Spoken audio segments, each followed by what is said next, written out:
Mesdames, Messieurs, bonjour et bienvenue. Vous êtes sur Ziana TV, la chaîne de la diaspora. Vous suivez l'entretien du jour. Mon invité est Monsieur Mawawa Piessé. Il est délégué général des Assises nationales du Congo. Monsieur Mawawa, bonjour.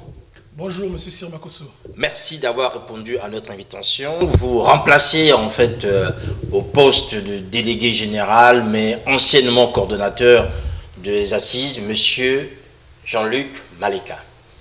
C'est bien sûr ça. Donc déjà, je vous remercie d'avoir invité les Assises sur votre plateau. Donc effectivement, les Assises nationales du Congo ont changé leur structure. Il y a eu donc un nouveau délégué général qui a été élu, contrairement au coordonnateur qui était là avant.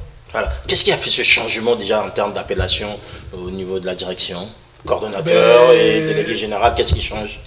La structure a changé simplement parce que maintenant on a ce qu'on appelle une coordination générale. Donc il y a maintenant un directoire qui est composé de 15 membres et c'est ce directoire dans lequel moi j'ai été élu délégué général. Donc nous sommes 15 en fait à gérer les assises actuellement, sauf que moi j'occupe la direction générale. Donc voilà. C'est ça un peu le changement. Donc vous êtes le délégué général, alors on va parler des assises, Monsieur Mawawa. C'est une structure, qu'est-ce que c'est les assises en fait? C'est une association, c'est un comité, c'est quoi exactement? Parce qu'on entend parler, mais sauf que personne n'arrive à déterminer exactement dans le conglomérat politique congolais quelle est la place et c'est quoi les assises? Alors les assises c'est une plateforme associative, c'est-à-dire que c'est un ensemble d'associations qui se sont regroupées et se sont donné une ligne politique. Au départ cette ligne politique c'était l'alternance démocratique. Donc, les assises ont été créées en 2014. Non, ça n'a pas échoué. Enfin, ça n'a pas échoué. C'est-à-dire que les assises ont fait leur temps. C'est-à-dire que grâce d'ailleurs aux assises depuis 2014, on a pu faire la pression sur le pouvoir du Congo-Brazzaville. Sauf que cette ligne politique que nous nous étions donnée, qui consistait à aller à l'alternance politique, a été torpillée par le pouvoir de Brazzaville. Donc vous attendez qu'on vous serve l'alternance sur un plateau finalement, si vous dites qu'elle a été torpillée? Torpillée dans la mesure où les règles qui gèrent l'alternance démocratique n'ont pas été respectées, puisqu'il y a eu changement de constitution, il y a eu élection anticipée, donc on ne pouvait plus parler d'alternance politique. Vous attendez quel type d'alternance? Vous vous disiez, voilà, ça se va organiser, respecter la constitution, vous lui faisiez confiance à ce moment-là, qu'il respectera la constitution, qu'il va organiser les élections, qu'il les perdra, et à ce moment-là, vous prenez le pouvoir? Alors, c'est trop simpliste de parler dans ce sens. Je comprends bien. Mais là, vous mettez le doigt là où ça fait mal. Effectivement, nous étions nombreux. J'avoue, même moi-même, nous étions nombreux avec des amis qui sont à Brazzaville, à croire que le général Denis Sassou Nguesso sortirait par la grande porte de ce pouvoir. Parce qu'il avait eu cette chance de gérer d'abord une transition flexible de 5 années. Ensuite, il a eu une constitution taillée à ses mensurations avec 14 ans, donc 14 années de mandat, donc 2 mandats de 7 ans. Donc il était tout à fait normal qu'à la fin de son deuxième mandat, qu'il puisse sortir par la grande porte en organisant des élections démocratiques et en cédant le témoin au président élu. Ce qu'il a refusé de faire. D'où il a changé les règles du jeu. Et non seulement il a changé les règles du jeu, mais il a organisé des élections présidentielles anticipées, lesquelles... auxquelles vous aviez participé, hein, vos amis ont participé? Oui, certains amis ont participé, mais sachez tout de même qu'il y a jusqu'au jour d'aujourd'hui un vide. Le pays navigue entre 2 constitutions. Voilà. Celle de 2002 et celle de 2015. C'est vraiment unique ça au monde. Alors, juste pour savoir, oui. M. Mawawa, est-ce que vous qui êtes ici à Paris et vos collègues qui sont sur place à Brazzaville, vous n'aviez pas été naïf en croyant que Sassou organiserait les élections, qu'il respecterait la Constitution, alors que quand on voit durant tout son règne, il a changé au moins 9 constitutions? Non, je ne prendrai pas la question dans ce sens de la naïveté. Moi, je pense... Qu'est-ce qui explique que vous lui fassiez confiance? Parce que je suis un peu surpris que vous lui fassiez confiance en vous disant, bon, il va sortir par la grande porte. Déjà qu'il est arrivé par une petite porte, et vous croyez qu'il sortirait par la grande porte? Je pense qu'à un certain moment, dans notre démarche moi je prendrais ma démarche, si vous voulez, d'expérimentateur, de Tout à fait. scientifique. Oui, oui. C'est-à-dire qu'on ne peut pas préjuger d'une personne tant que vous ne l'avez pas mis à l'épreuve. Donc je pense que cette constitution de 2002, ça a été l'épreuve qu'on a mise en face du général Denis Sassou Nguesso pour qu'on puisse se rendre compte que finalement, il va toujours demeurer un putschiste. Un putschiste, voilà. Donc il est arrivé au pouvoir par les putschs. Et il en sortira toujours par un putsch. Alors, sauf qu'aujourd'hui, par rapport à ce putsch, il se maintient et il continue à faire ce qu'il veut du Congo. Et vous, de ce côté-là, un peu, je dirais, passif ou pas moyen de réagir par rapport à tout ce rouleau compresseur qu'il a mis en route depuis la Constitution jusqu'à aujourd'hui en écrasant le poule. Bien. Je pense que ce serait trop simple de dire qu'on n'a rien fait. C'est-à-dire qu'il y a tout un ensemble de travail qui se fait. Mais sauf qu'on n'a pas d'effet. C'est-à-dire qu'aujourd'hui, les Congolais qui vous suivent depuis la Constitution, malgré les marches, malgré les manifestations, malgré tout ce que vous avez pu mettre en route, même ici à Paris, on a vu pour la première fois des milliers de Congolais défiler, sauf que ça n'a pas bougé d'un iota. Il y a deux aspects dans la lutte politique. Il y a d'abord la compréhension du phénomène politique lui-même. Et donc ça, il a fallu un temps pour que les Congolais comprennent dans quelle situation nous étions. Et ça, je pense qu'au jour d'aujourd'hui, on l'a formalisé. Alors qu'il y a 6 mois, il y a 12 mois, on n'avait pas encore formalisé le contexte politique dans lequel nous nous trouvions.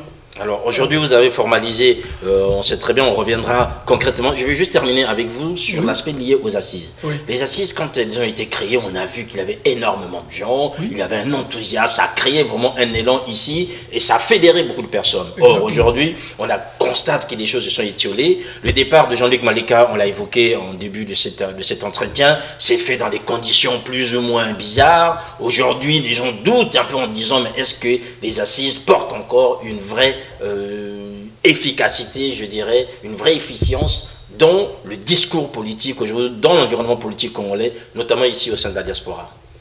Ben, forcément, je pense que les assises ont toute leur place dans la diaspora. Ce qui s'est passé avec le départ donc, du ministre Maleka est lié simplement, je dirais,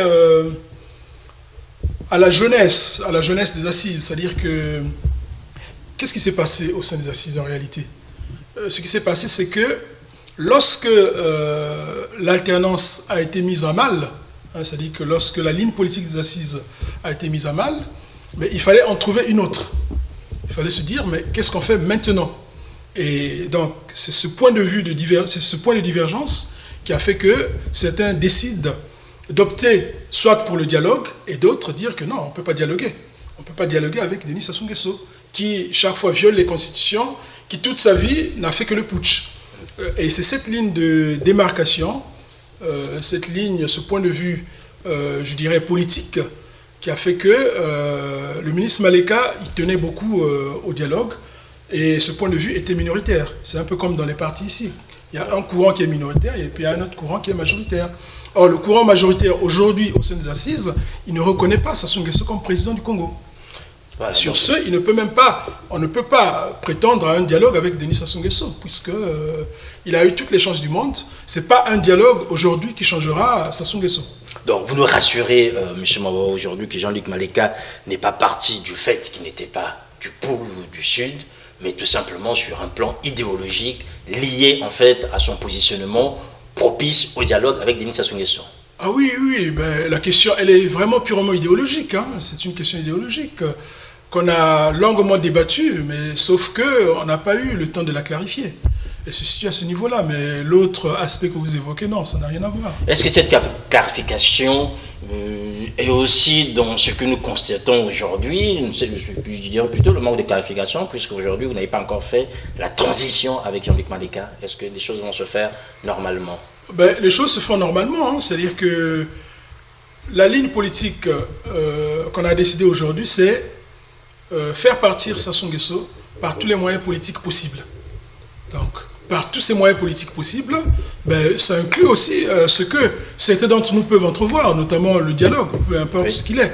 Si jamais le ministre Jean-Luc Maleka arrive à initier un dialogue international qui ferait partir Sassou Nguesso, ben, ce ne serait qu'une bonne chose. Aujourd'hui, vous avez aussi dans le comité directoire, j'ai vu notamment des membres du comité directoire, M. Binoko Kebene, qui lui prône en fait une solution militaire contre Denis Sassou Nguesso. C'est ça la diversité de la plateforme. C'est-à-dire qu'il s'agit donc, les assises sont une plateforme qui regroupe en leur sein donc une diversité aussi d'opinions politiques. Donc ça signifie que celui qui arrivera le premier, soit par les armes ou par le dialogue, à dégommer Denis Sassou Nguesso, c'est celui-là qui aura vos faveurs à vous, notamment. Forcément, celui-là aura atteint le but le premier. Parce que le but, en réalité, que nous souhaitons tous, c'est le départ sans condition de Denis Sassou Nguesso du pouvoir. Alors, le départ de Denis Sassou Nguesso sans condition du pouvoir, vous savez, M. Mawa, on fait souvent le procès de la diaspora, de vouloir dire des choses de Paris sans rien entrevoir sur le terrain. Est-ce qu'aujourd'hui, les assises, en tant qu'institution, vous aviez sur place, en dehors des partis existants, des gens qui continuent à porter le discours qui est le vôtre que vous nous proposez aujourd'hui? Mais bien sûr que le discours des assises est porté au Congo-Brazzaville. Beaucoup de gens nous suivent. Sauf que aujourd'hui, vous savez bien, avec la répression qui a lieu sur place, les gens sont obligés d'être des résistants, un peu comme à l'époque de la résistance comme en France. C'est-à-dire que ce discours, étant donné qu'il n'est pas favorable aux dictateurs sur place, les gens qui le portent sont obligés de vivre peut-être dans la clandestinité. Ils ne vont pas le faire savoir au grand jour. Pour revenir sur la nouvelle ligne politique des assises nationales du Congo, je voulais juste vous rappeler, quand nous recevions ici à l'époque, il n'est plus bien sûr, M. Maleka nous expliquait que les assises regroupaient toutes les associations, normales, même des gens qui étaient proches de la majorité, qui sont pour l'alternance, pourraient avoir leur place. Est-ce qu'aujourd'hui, vous restez dans cet état d'esprit, ou bien maintenant, les assises ne sont qu'une plateforme qui regroupe que des personnes qui sont contre le pouvoir de Denis Sassou Nguesso ou qui sont dans l'opposition? C'est-à-dire qu'au jour d'aujourd'hui, franchement, on a par exemple des partis comme l'IDC Frocade. Par exemple, si vous voyez le ministre Ouabari, il est membre des assises. Pourtant, il est IDC Frocade. Mais n'empêche qu'on a aussi, parmi les membres du PCT, des gens qui sont pour le départ de Denis Sassou Nguesso. Oui. Ces gens-là ne sont pas dans les assises. En fait. Si on prend la liste ici, ils y sont, notamment dans le directoire. Oui, là c'est le directoire, mais nous avons des relations très poussées avec les gens du PCT qui pensent que Denis Sassou Nguesso a fait son temps, il doit partir du pouvoir. Donc ça signifie que des gens qui sont aujourd'hui en disgrâce dans le PCT, qui créent une structure, peuvent trouver leur place dans les assises. Bien sûr qu'ils ont leur place. Ils ont leur place. Les dissidents du PCT ont leur place dans les assises. Alors, M. Mawawa, on va maintenant parler en fait de cette nouvelle ligne. Désormais, aujourd'hui, quand vous parlez des assises du côté de Paris ou encore de Brazzaville, on se rend compte qu'il y a un discours de fermeté. Oui. Est-ce que cela ne tranche pas avec l'opposition de manière générale qui, elle, est favorable au dialogue? Ça ne devrait pas trancher, c'est-à-dire que l'opposition... Visiblement, quand on voit du côté de Brazzaville, les gens sont plutôt aujourd'hui tendus vers le dialogue, vers une solution aussi rigide, enfin, ils ne sont plus dans une position aussi rigide que la vôtre, qu'on peut lire ici dans cette lettre d'information. Je pense que l'opposition qui est sur place à Brazzaville, elle se vit d'une manière un peu différente parce qu'ils sont sur un terrain, n'oublions pas, qui est aussi répressif. Oui. Vous savez, à Brazzaville, il y a même eu des conventions qui ont été empêchées. Il y a beaucoup d'opposants qui sont emprisonnés. Empêchés et autorisés. Exactement. Il y a beaucoup d'opposants qui ne peuvent même pas sortir de chez eux. Ils sont pratiquement en état d'urgence dans le pays. Donc, ce qui limite la marge de manœuvre de ce que l'on peut dire et de ce que l'on peut faire. Mais je pense que nombreux qui sont au pays savent que le point de vue des assises, il compte beaucoup pour le renouveau démocratique dans notre pays. Ce renouveau démocratique passera par quel type d'homme? Puisqu'aujourd'hui, vous le savez, les assises, vous étiez obligés de passer par une collégialité pour essayer d'atténuer en fait les égos. Au niveau de Brazzaville, on a aussi, aujourd'hui, vous le savez très bien, on parle d'une opposition qui n'a pas de leader, jusqu'au point où le pouvoir voudrait organiser cette opposition. Ça passera par quel type d'homme ou de femme qui existe aujourd'hui, qui soit capable de porter ce discours? À mon avis, c'est le message que j'ai tenu au sein des assises. L'homme providentiel, en fait, n'existe pas. Il existe un homme collectif. On a vu le Messie Mokoko, le Josué Kolela, on a vu non, le Messie, à mon avis, titre messianique sortir durant les élections présidentielles. Le Messie en politique n'existe pas. Il existe ce qu'on appelle une collégialité, c'est-à-dire que c'est parce qu'un groupe se sera bien organisé, bien structuré, et que dans ce groupe, sortira un leader, forcément, parce qu'il y aura une base. Mais les hommes providentiels qui sortent du néant, ça n'existe pas. Alors, on a vu des groupes organisés, de l'IDC Fouacade, qui sont donc aussi à vos côtés. Ils ont eu du mal à exister, continuent à avoir du mal à exister, puisque les personnalités qui ont été à la tête des structures, en fait, ont quasiment tourné casa, comme on dit. Monsieur Pouélé s'est retrouvé avec un nouveau front, le ROC, qui organise l'opposition congolaise. Monsieur Tchatima Biala, il fait ce qu'il peut avec l'UPADES, en disgrâce et critiqué par vous-même et par vos amis, parlant de vous, pas vous directement, mais par des personnes qui vous sont proches. Est-ce que vous pensez qu'aujourd'hui, ce type de personnes ne sont pas providentielles, mais pour vous, contribueraient en fait à porter l'opposition aujourd'hui? Je ne peux pas préjuger en fait de ceux qui sont au pays, mais ce que vous pouvez savoir, c'est que la pratique du PCT a toujours consisté, si vous voulez, à émietter l'opposition. Le régime qui dirige le Congo-Brazzaville œuvre par la corruption. Donc c'est par la corruption qu'on arrive à diviser l'opposition qui est sur place. Et là, pour les gens qui sont sur place, justement, c'est très très difficile. Parce qu'on ne sait pas qui est qui, on ne sait pas qui fait quoi. Le dictateur gère en même temps le trésor public, il en use à sa guise pour diviser l'opposition. Mais au fond, certains opposants qui sont sur place voient bien la réalité du pays. Ils savent bien que ce pays-là doit changer, qu'on ne peut pas aller comme ça, dialoguer avec Sassou Nguesso. Et puis, il n'y a pas que le dialogue en tant que soi. Il y a aussi le renouvellement de la classe politique. Nous avons au Congo une classe politique qui est là depuis les années 60. Donc, il est temps qu'on la renouvelle. Ce n'est pas normal, par exemple, que le général Denis Sassou Nguesso ait été président depuis que Jacques Chirac, depuis que le président français, on l'appelle... François Mitterrand?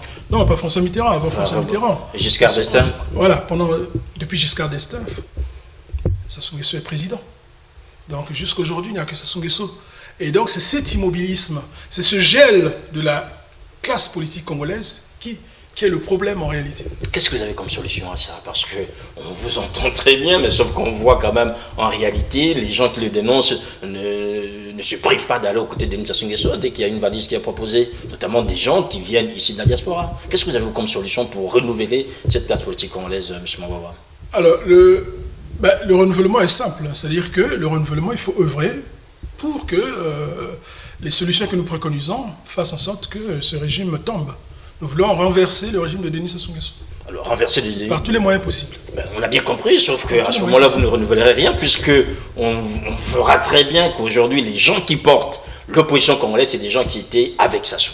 Et ces gens-là, je ne pense pas qu'ils vous laisseront, vous, les premières places, puisqu'ils ont été là sur place sur le terrain, et qu'ils ne vous laisseront pas venir et dire, mais voilà, nous sommes venus pour le renouvellement, vous pouvez partir, ce n'est plus votre temps. Non, renouveler une classe politique, ça ne veut pas dire chasser les autres. Non, pas du tout. Il ne s'agit pas de chasser, il s'agit de changer de paradigme. Mais au moins, ce qui est visible, au moins, c'est que... la locomotive qui conduit cette machine, elle doit changer parce que cette locomotive, elle a fait son temps. Maintenant, le reste des membres, on verra ce qu'on fera. Mais il y aura beaucoup d'étapes pour changer le Congo. Il faudra d'abord, après le départ de Denis Sassou Nguesso, qu'il y ait un moment politique, justement. Un moment politique, genre conférence nationale, genre concertation nationale, pour mettre les pendules à l'heure. Est-ce que finalement... Que feront-on qu'allons-nous faire de tous ces crimes qui sont en train d'être commis dans le pays? Mais on reviendra sur ces crimes. Voilà. Est-ce que finalement, M. Mawawa, le départ de Denis Sassou Nguesso n'est pas le vrai programme de l'opposition congolaise? Parce que, à côté, une fois que Sassou part aujourd'hui, qu'est-ce que vous avez, vous, à proposer aux Congolais? Justement, on a un certain nombre de propositions, mais on ne va pas les divulguer pour qu'elles ne soient pas toutes... c'est quand même bizarre. Mais au moins mais cet argument, on l'entend tout le temps chez les leaders de l'opposition. Sur le plan économique, Denis Sassou Nguesso propose aujourd'hui aux Congolais de bénéficier tous du régime social, je dirais, sécurité sociale. Vous ferez quoi à la place exactement? Non, c'est-à-dire qu'on ne va pas aborder comme ça les questions économiques. Mais c'est juste pour revenir. Quand vous me dites, si vous permettez, vous me dites que vous avez des propositions, vous ne les mettrez pas sur la table, vous les mettrez à quel moment?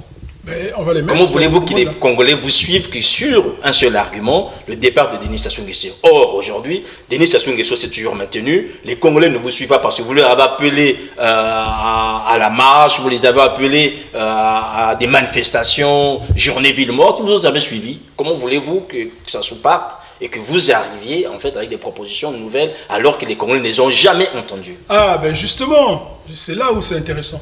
C'est parce que ces propositions que nous avons feront partie d'une concertation. Il ne s'agit pas simplement aux assises en tant que plateforme de proposer ce qu'il y a à faire. Il s'agit de créer une table ronde à laquelle tous les Congolais seront conviés pour qu'on puisse mettre ces propositions sur la table et donner un nouveau démarrage, un nouveau souffle au Congo. Donc c'est ça. Donc ça ne sert pas comme ça de lancer des propositions en l'air alors que mon ami qui est là, par exemple, voit ça autrement. Donc il faudra un travail collectif pour faire aboutir. Mais tout en sachant que l'opposition a du mal à s'entendre, ça veut dire que vous ne ferez rien du tout. Jusqu'à maintenant, quand on voit par exemple le Forca tel que c'est émietté aujourd'hui, Kolela qui fait son petit coin, son petit marché dans un coin, vous avez Tchati Mabiala qui boude dans l'autre, et vous avez Bowao qui s'emmerde plus ou moins avec tout ce qui reste de carcasse de l'opposition.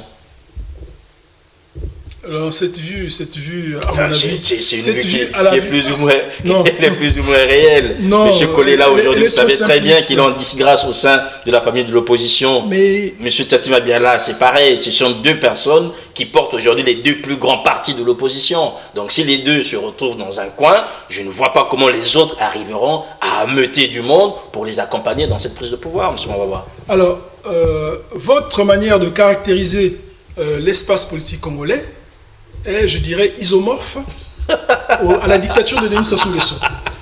Oui, parce que vous pensez... Je vous le concède. Voilà, parce que vous pensez que dans chaque parti, il doit y avoir un homme providentiel, un homme fort, ainsi de suite. Non. Mais c'est ce qu'on a toujours vu, c'est ça la réalité de la vie politique congolaise. Moi, je pense que... mais c'est ça la réalité, M. Mawawa. Oui, ben, justement, on a l'impression que... Oui. Ah, c'est pas qu'une impression, c'est ça la stricte réalité. C'est ça. Kolela a hérité du parti de son père. Il a hérité, vous dites bien, il a hérité. Où est-ce qu'on hérite d'un parti? Ben, il faut des élections même au sein d'un parti. Par exemple, la nouvelle structure que je dirige aujourd'hui, elle a été issue des élections. On a fait des élections au sein des assises pour qu'on puisse nommer le délégué général, pour qu'on puisse le voter. Donc moi, je pense sincèrement que pourquoi le départ de Denis Sassou Nguesso est une urgence. Parce qu'après son départ, toute l'opposition congolaise va s'asseoir pour définir des nouvelles règles de jeu au niveau du pays. Déjà, il y a la Constitution, mais il y a tout ce problème il faudra que la justice puisse voir tout le drame économique, tout le drame humain qu'il y a eu dans le pays. Il faut une justice, il faut des commissions justice, vérité, réparation. Comment? Qu'est-ce que vous allez faire avec tous ces paysans du Poul qu'on est en train de pourchasser de leur maison? Et demain, vous allez leur dire que venez, on va redémarrer une nouvelle vie? Non. Mais ça s'est déjà vu dans l'histoire du Congo. Qu'est-ce qui s'est déjà vu? Lors de la conférence nationale, on a absous. Tout le monde a reçu l'absolution. Qu'est-ce que ça a donné finalement? Il y a eu des morts. Il y a bien des morts. L'histoire politique congolaise, elle est ensanglantée depuis, depuis les indépendances. Il y a eu des morts. Tout le monde a été absous. Personne n'a répondu. Aujourd'hui, je pense que vous citez quelqu'un qui a été condamné par la conférence nationale pour avoir commis des actes criminels. Denis Sassou Nguesso lui-même, il a été absous. La preuve, c'est qu'il est revenu aujourd'hui. Il n'a pas été absous. En fait, cette erreur de la conférence nationale, il faudra la corriger parce que Sassou Nguesso avait bien été condamné à la conférence nationale. Il y a bien un acte de la conférence nationale, même s'il n'a pas été exécuté. Mais cet acte, il dit bien que tous les crimes allant du 18 mars 1977 au 25 avril étaient bien commis sous la responsabilité de Denis Sassou Nguesso. Donc, on a à la tête de notre pays quelqu'un qui a déjà été condamné. Il a déjà été condamné, donc on ne peut pas continuer à lui faire confiance. La preuve, c'est quoi? C'est que le fait que cet acte n'a pas été exécuté, il a monté crescendo. Les crimes sont montés de manière exponentielle. Aujourd'hui, il peut embasser toute une région, personne n'en parle. Le monde entier, ne regarde pas. Alors, simplement parce qu'il y a la corruption internationale. Nous allons parler de cette partie du Congo qui est embastillée, c'est la région du Poul. Monsieur Mawawa, Denis Sassou Nguesso est intervenu il y a quelques jours, expliquant à la presse congolaise qui l'entourait, en disant, il n'y a pas de crise. Et il a accusé les populations et les cadres du Poul d'être en complicité flagrante avec Ntoumi. Voilà, il dit, mais voilà, que les populations arrêtent de fuir au lieu d'avoir peur, que les cadres viennent avec le président, qu'on aille chercher Ntoumi, qu'on le traque, qu'on le mette en prison. On ne va pas le tuer. Alors, est-ce que déjà vous y croyez-vous que si Denis Sassou Nguesso attrape Ntoumi, qu'il ne le tuera pas?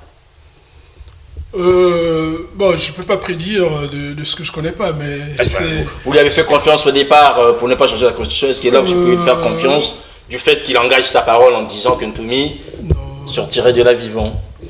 Je ne peux pas présager de ce qui peut arriver, mais sauf que ce gros mensonge, franchement, ce gros mensonge tenu au niveau de la presse, tant nationale qu'internationale, est désolant. C'est-à-dire qu'à notre niveau, on est attristé parce qu'on se rend compte que le pays, finalement, n'est pas gouverné. Comment ose-t-il dire qu'il ne se passe rien dans la région du Poul, alors que, même dans les chaînes internationales, on montre bien des populations qui sont chassées de leur domicile, des hélicoptères de combat conduits par des Ukrainiens qui bombardent les populations civiles. Non. Et la route Brazzaville-Kinkala, elle est quasiment fermée. Personne n'y va pratiquement aujourd'hui. Et tous les villages qui vont pratiquement de Gangalingolo à Kinkala, c'est des villages qui ont été tous bousillés, soit brûlés, soit détruits. Non, mais ça, sur ce plan-là, dire qu'il ne se passe rien dans le Poul, non, ça c'est un gros mensonge. Ça, on ne peut pas. Pourquoi aller s'asseoir avec Denis Sassou Nguesso pour les questions du Poul? Il a déjà autour de lui des gens comme les Mvouba, des gens comme les Tchibambelela. Pourquoi ils n'ont pas réussi à résoudre le problème? S'ils cherchent des cas du Poul, mais il y a des Congos, je dirais, il y a des Congos d'Oyo qui travaillent avec lui, qui sont les Mvouba et les Tchibambelela. Donc, ils auraient pu résoudre le problème. Donc, le problème n'est pas là. Et je trouve que si, sincèrement, il était président de la République, il n'appellerait pas les cas du Poul. Mais la question du Poul est une question nationale. Et c'est une question nationale. Le Poul n'est pas une planète en dehors du Congo. Il aurait dû dire, j'appelle tous les Congolais à s'asseoir autour d'une conférence nationale pour régler la question qui se passe dans une partie de notre région.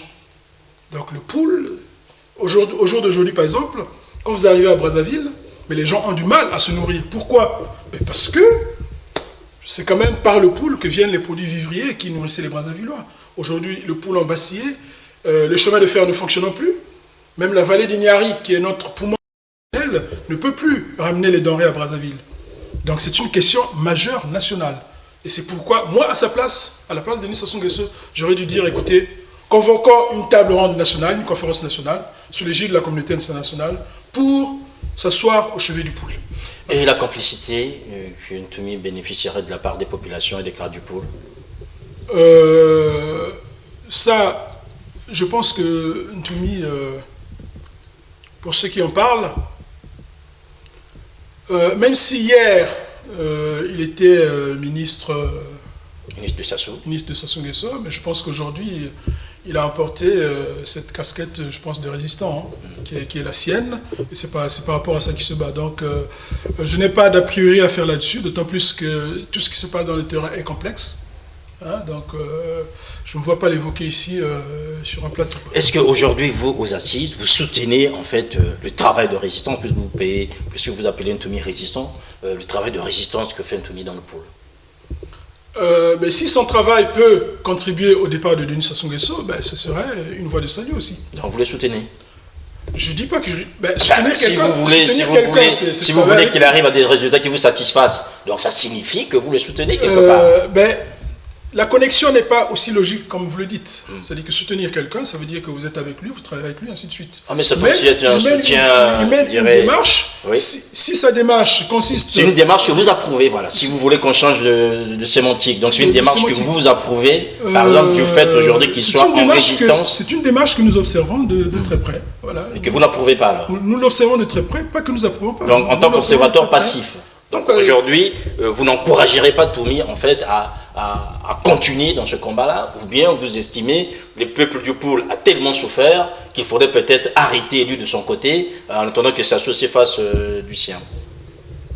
J'ai pas bien compris votre nuance. Alors ma nuance est la suivante, c'est qu'aujourd'hui vous ne soutenez pas Ntoumi, ce que je comprends très bien, non, mais sauf que donc vous le soutenez ou pas finalement? Non, c'est-à-dire que alors il faut éviter les questions fermées. Enfin, c'est pas une question fermée. Moi, je viens ou les questions binaires qui consistent à dire oui ou non. Non, mais c'est une question qui juste découle d'un raisonnement logique par rapport à ce que vous avez dit. Vous savez, aujourd'hui, vous traitez Ntoumi de résistant. Donc, vous êtes en phase au moins avec le terme résistant, ce non pas de terroriste employé par le gouvernement de Sassou. Ce que je suppose bien. Vous supposez qu'il était résiste, c'est une très bonne chose. Oui. Sauf que, je vais vous dire la chose suivante, si cette démarche de résistance a-t-elle votre assentiment? On ne peut que la prouver si elle va dans le sens de ce que l'on veut, le départ de Denis Sassou Nguesso.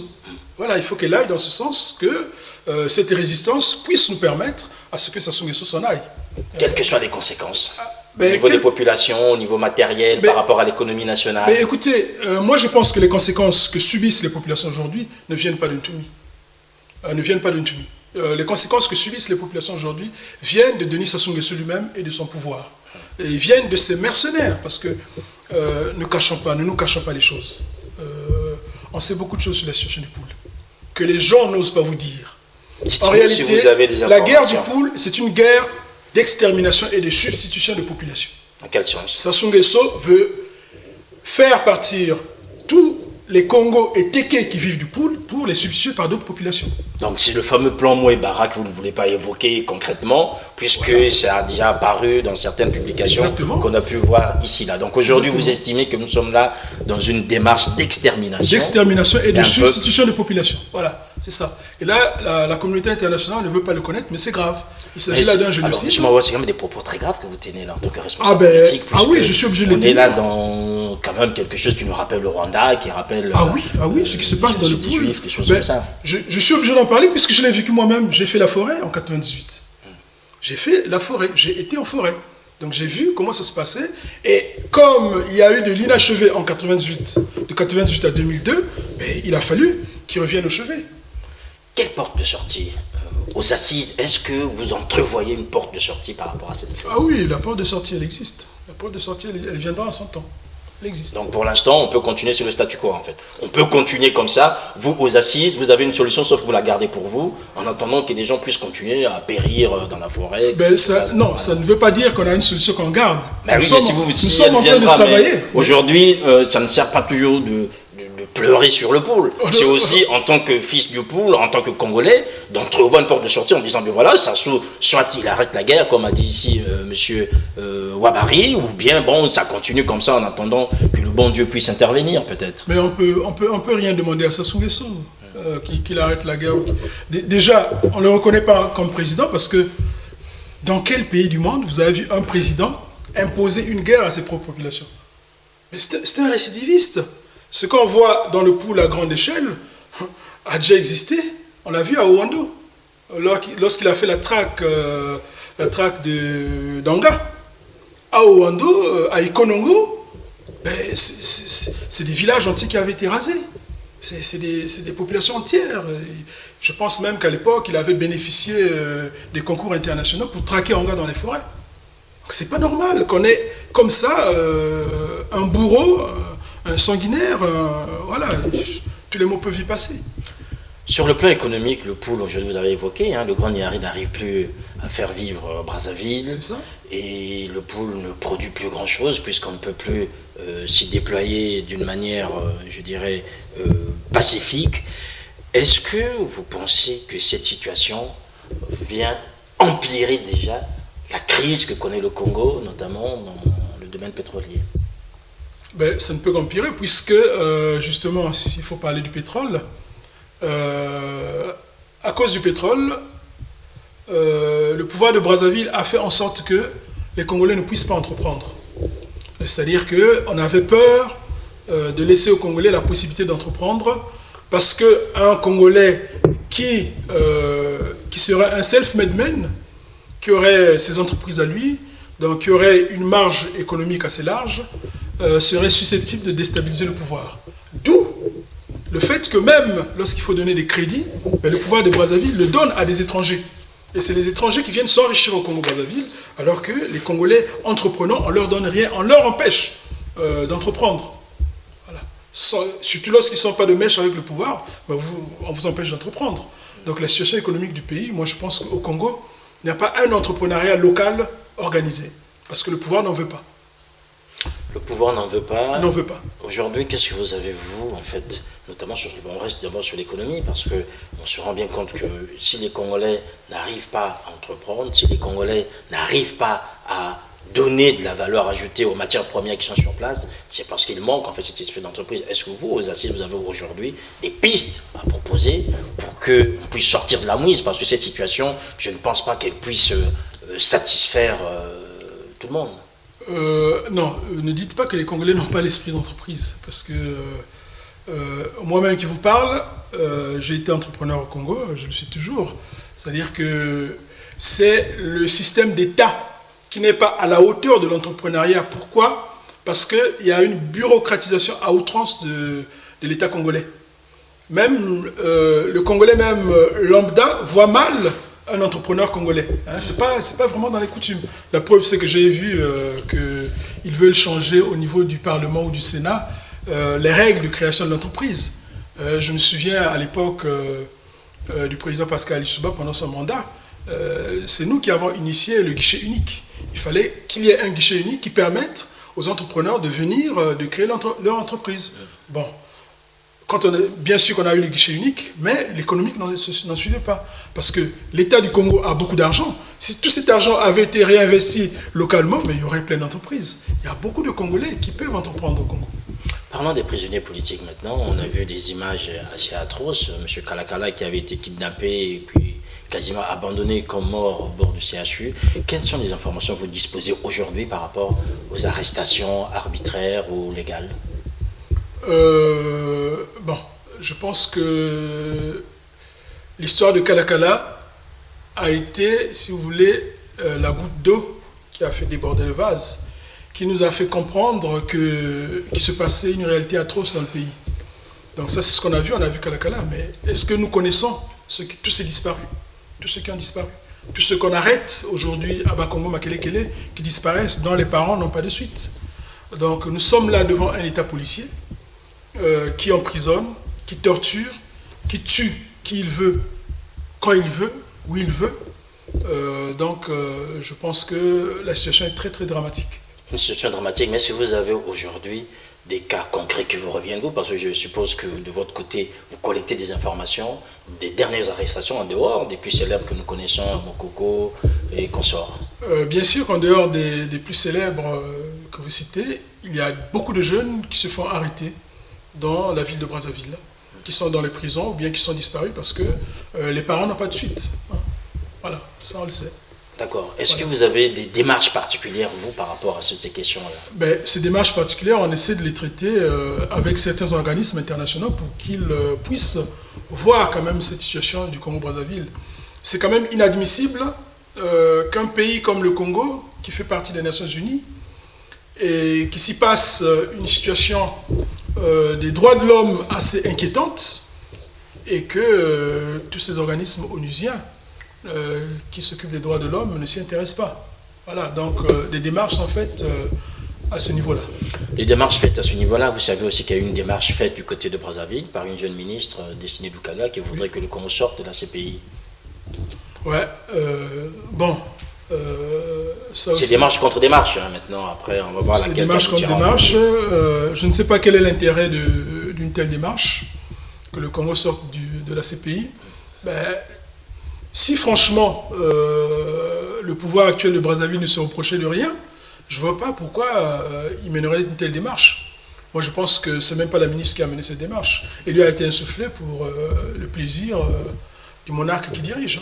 Revenons maintenant à la diaspora, puisque les assises sont installées ici à Paris. Quelle est déjà la lecture que vous faites, vous, de la diaspora politique aujourd'hui, M. Mawawa? La diaspora, elle est dynamique. Elle dispose de pas mal de pôles. Il y a quelques années, celle-ci se cherchait, mais maintenant, je pense qu'elle connaît son but. Elle sait ce qu'elle doit faire. Et je pense qu'à mon avis, tous ces pôles qui s'activent de gauche à droite ont un seul but, le changement de régime du Brazzaville. Même avec des actions insurrectionnelles, un peu comme ces jeunes qui sont allés brûler l'ambassade, ça fait partie pour vous du combat aujourd'hui que vous soutenez, que vous accompagnez? Je pense que ces jeunes se sont expliqués dans un média pour faire passer leur motivation. J'avoue que, bon, leur démarche, elle est la leur, hein, mais bon, vous voyez bien quel est le symbole qu'ils ont attaqué. C'est le symbole d'une république bananière. Oui. Est-ce que vous croyez qu'aujourd'hui la diaspora congolaise est écoutée à Brazzaville? Parce qu'ici on peut faire du bruit, mais je trouve que on vous dit souvent que tout se passe du côté de Brazzaville. Quand on voit la cacophonie dans laquelle on retrouve ici, des groupes qui se créent au jour le jour, des gens qui s'expriment pour dire tout et n'importe quoi au nom de l'opposition congolaise ici à Paris, est-ce que vous pensez que la diaspora politique est crédible du côté de Brazzaville? Oh, mais bien sûr qu'elle est crédible. Auprès de qui? Auprès des populations congolaises, bien sûr. Est-ce que vous êtes allé à Brazzaville pour faire le sondage? Non, elle est crédible. Il existe des passerelles. Il existe des passerelles, c'est vraiment difficile. On n'a pas les médias comme ici, mais la voix de l'opposition congolaise, elle porte. Hein, c'est-à-dire que ce soit entre l'opposition intérieure et l'opposition extérieure, il y a bien des collaborations, il y a bien des passerelles, et on se comprend tout à fait.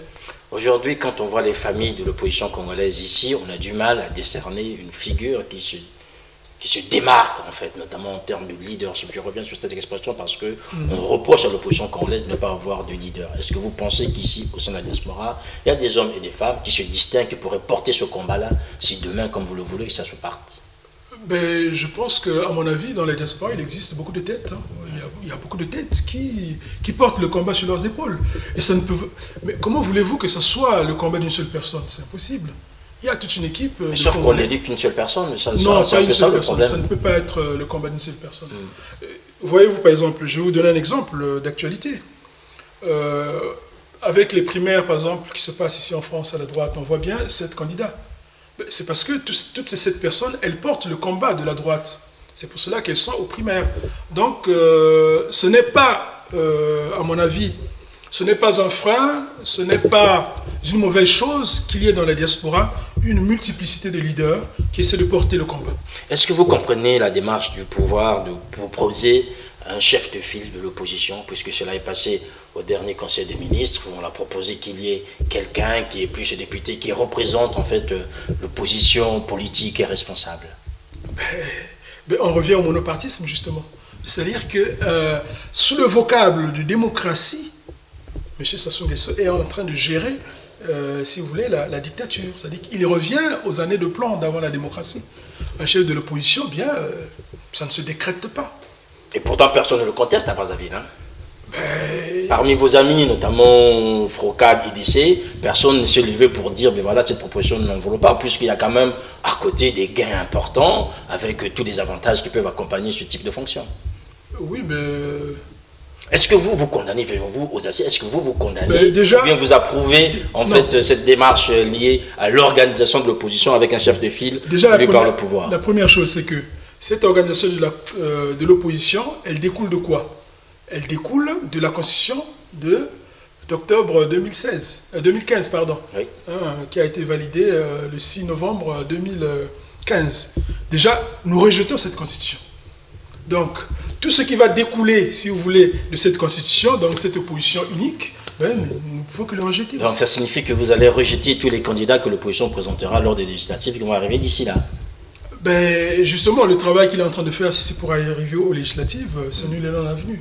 Et pour vos amis qui iront, est-ce que vous les soutiendrez à ce moment-là, les amis de l'opposition, puisque je vous rappelle juste, monsieur, on va voir le décalage entre ce que vous nous dites et la réalité à Brazzaville, ce qu'à Brazzaville, personne ne conteste tout ce que l'opposition, tout ce que le pouvoir propose, et tout le monde y est prêt. Monsieur Tchatsimabian l'avait annoncé dès le mois d'avril, que lui, il irait aux législatives. Est-ce que vous pensez qu'aujourd'hui, c'est une démarche que vous allez condamner mordicus jusqu'à la fin? Toutefois, on ne peut que la condamner, puisque ce système, voulez-vous, même dans les conditions nouvelles que donne Sassou Nguesso de voter des députés, avec cette nouvelle constitution, ça ne changera rien. Par exemple, depuis quand vous avez vu un débat à l'Assemblée sur la situation qui se passe dans le pays? Il ne fût-ce que sur le plan économique. Il y a eu un débat sur le pool récemment, une interpellation du gouvernement sur le pool, M. Mawawa. Oui, mais vous avez vu comment ça a tourné, cette interpellation? Elle n'a même pas abouti, elle n'a pas donné de fruits, cette interpellation. C'est parce que le Parlement au Congo, ce n'est qu'une chambre de résonance de Denis Sassou Nguesso. Donc vous ne soutiendrez pas tous les candidats de l'opposition qui se présenteront pour ces législatives? C'est un non-événement, nommer nommer les députés au pays. Les députés sont nommés par Denis Sassou Nguesso. Donc les votes qui se font ne sont que c'est juste pour embrouiller le peuple. Voilà. Donc finalement pour vous, en fait, l'opposition elle est en train de se tromper. En fait. Ceux qui accompagnent Denis Sassou Nguesso dans ses démarches, tout ce qu'il propose, oui, elle se trompe. Là c'est une bonne tromperie. Ou bien ils sont obligés, ils n'ont pas le choix, ils y vont parce qu'ils ne peuvent rien faire. Parce que s'ils ne font pas ça, peut-être qu'ils ne vont pas manger. Bon, ben, ils y vont. Mais nous qui sommes indépendants, qui ne dépendons pas de la bourse de Denis Sassou Nguesso, on affirme haut et fort ce qu'il faut pour le pays. Voilà. On affirme haut et fort ce qu'il faut pour le pays. Monsieur Mawawa, vous avez une caméra devant vous. Hein. On vous donne l'occasion aussi, en tant que leader aujourd'hui de l'opposition politique congolaise installée ici du côté de Paris. Vous nous dites que votre voix est écoutée du côté de Brazzaville, de Simoudiniari ou encore de Kakamweka. Occasion pour vous pour parler aux Congolais selon la langue qui vous conviendra. À parler aux Congolais selon la langue qui nous convient. Vous prenez celle qui vous convient. Bien, déjà, je parlerai, je commencerai d'abord en français pour m'adresser à la jeunesse congolaise. Nous savons que beaucoup d'entre vous, beaucoup de jeunes Congolais, aujourd'hui par exemple, ne vont pas à l'école. Beaucoup de jeunes Congolais n'ont pas les formations qui conviennent parce que l'école n'a jamais été renouvelée. Il n'y a pas une école des métiers au Congo-Brazzaville, alors que ce sont des projets que nous portions, donner du travail aux jeunes Congolais.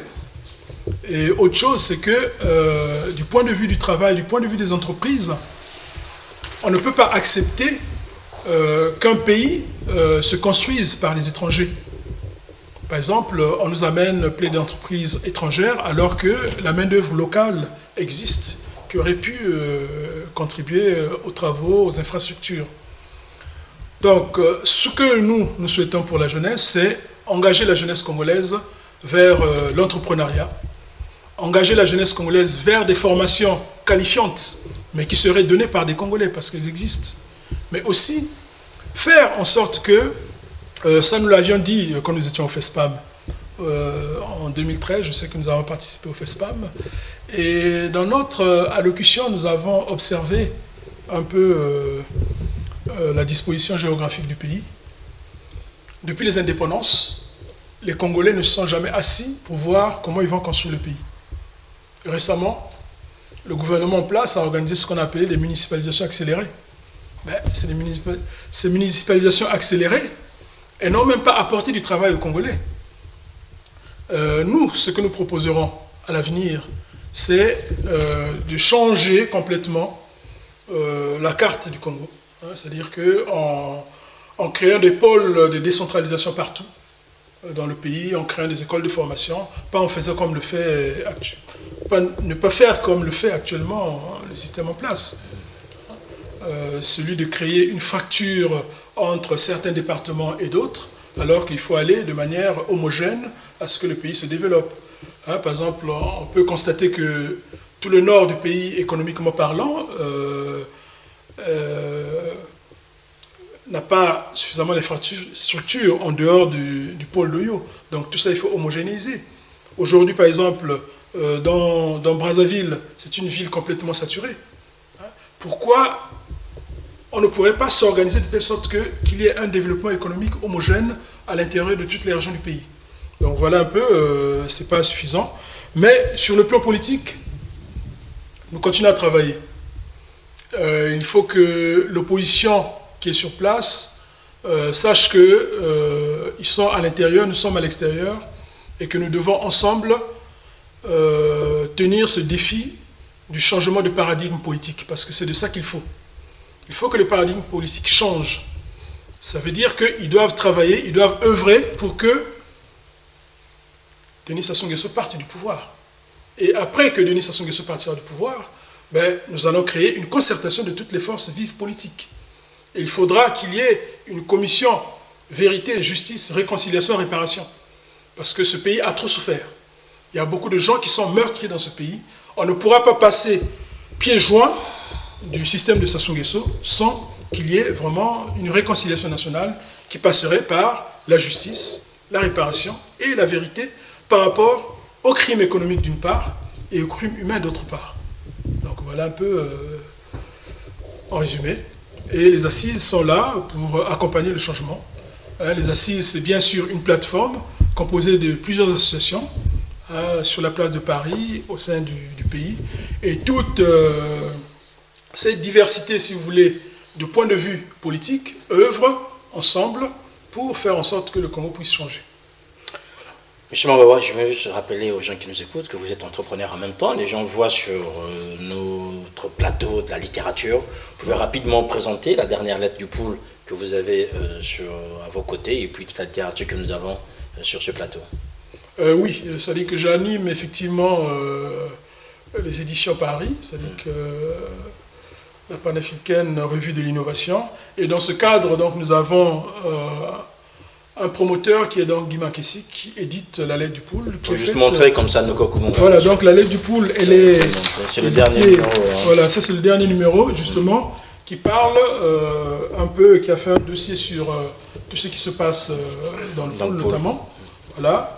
Et il y a aussi un dossier sur Matsuwa, un dossier sur culturel sur Matsuwa André. Voilà.